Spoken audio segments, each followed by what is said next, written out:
मेरो बारेमा के सोच्छ त्यसले फरक पार्दैन, किनकि तपाईको बारेमा नेगेटिभ सोच्ने मान्छेहरूले तपाईलाई घरमा आएर कहिले पनि 1 रुपैयाँ दिएको छ?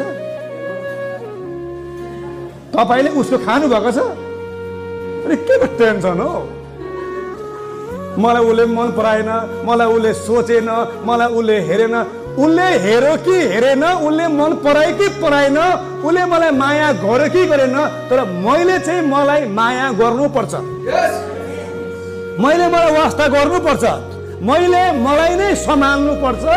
जिन्दगीको सबैभन्दा ठुलो फ्याक्ट कुरा भन्नु नि, अरूले तपाईलाई सम्हाल्ने होइन, जिन्दगीमा धेरै पटक नि आफूले आफूलाई सम्हाल्नुपर्छ।